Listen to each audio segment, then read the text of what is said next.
All right, let's go. Let's get into it. Distractions. What's going on, humans? Welcome back to my channel. If you are new to my channel, my name is Isaiah Panther. I am always here to inspire and motivate the content creator, the creative professional, the freelancer. Anything in creative content is something that I'm very passionate about. I'm sharing my journey. I'm sharing tips and things that I'm learning along the way. And today is no different. We are going to be talking about contracts. How many of you know how to make a contract? I will be the first to say I did not understand contracts in the way of like how to leverage my work within contracts. I work so much on the creative muscle and, writing songs, beat making, audio production, content on social media, things like that. It's something that I'm building a repertoire in. But once all of that's done, you need to be able to actually solicit your work in a way where you can create and foster good relationships with your working partners and clients, and friendships kind of come into play as well. Recently, I've been working a lot with friends. We have been doing different audio projects together. We've got some music collaborations going through. I've met some new artists recently that I've started working with, and I want to make sure that we are all on the right track. Just because these informal relationships that our friends are informal, they need to have a formal intention behind them. And so today we are going to be breaking down contracts. We're going to be breaking down each key element of these contracts. Write this down. If you got a pen, if you got a piece of paper, get it out, get you some tea, get you some little snacks or whatever, and let's just hang out for a bit, and we're going to talk about contracts and how to make a really foolproof, straight ahead contract for yourself. Let's get into it. Number one is clear scope of work. You want to make sure that you have a clear definition of the scope, the timeline, and the deliverables to avoid any misunderstandings they may happen down the road. Creativity is very up in the air when it comes to inspiration, and someone can get a inspiration within the middle of the project that could push the timeline of the project, that could push the scope of what's actually happening within the project, and all of that can just be a snowball effect. So making sure that that is outlined in your contract is priority one, numero uno. Number two, specify payment amounts, schedules, and late payment penalties to make sure that you are compensated fairly and on time. This pretty much writes itself. Make sure that your money is right. Number three, intellectual property rights. Protect your creative work by clearly outlining ownership and usage rights.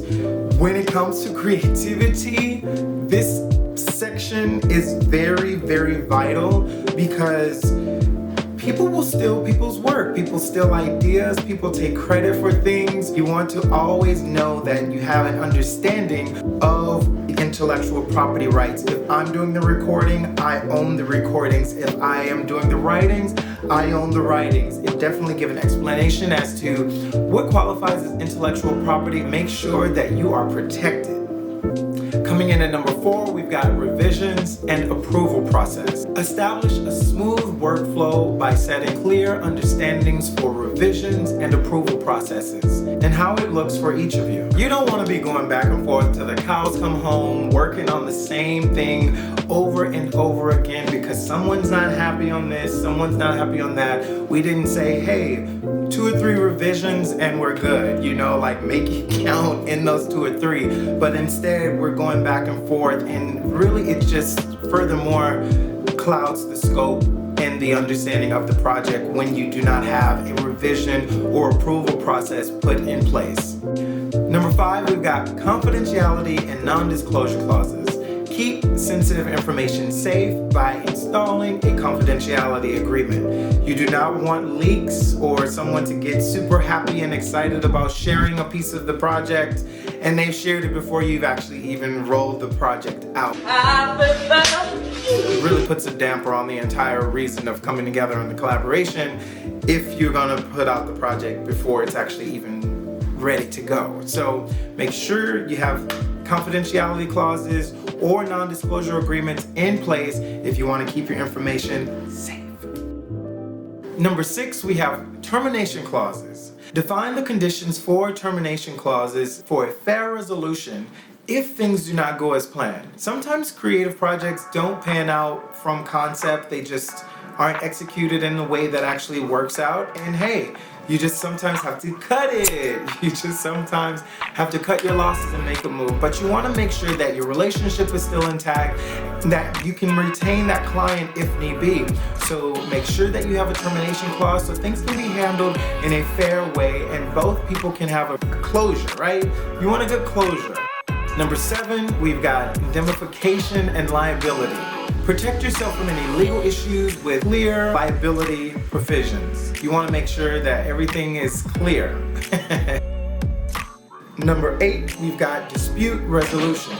Developing a process for handling disputes allows you to be able to maintain positive working relationships or friendships. If you're working with someone that's close, you want to maintain that relationship outside of the project. So having a process in place to be able to handle disputes or if conflicts arise, it really helps to be able to maintain a mutual respect for each other in the process and a holistic outlook as us being people and humans and not just transactional relationships, you know?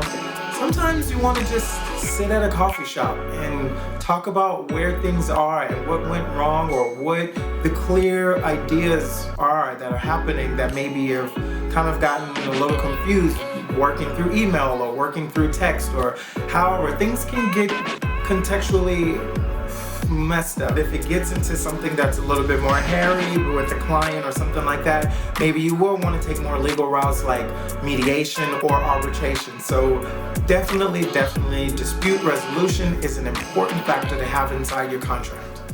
And lastly, number 10, we have legal review and professional advice. Seek expert guidance to make sure that your contract is legally sound. Whether you are a seasoned pro or you're just getting started, contracts are so important to just legitimizing the entire process of your business. We're ready to go. We're contract ready. After that's all said and done, you will be able to step out into the world in a collaborative way and have a bit more understanding of your rights as well as how to protect your artist, your client, your relationship. Because this isn't worth losing friendships or losing potential great relationships that you could be having. So thank you so much again for watching. I hope this was helpful. I learned a lot. I hope you did as well. Hit that like, comment, and notification bell if you would like to stay in contact with more information. I'll see you in the next video. Thank you all so much for watching. And as always, be free, be free, be free, humans.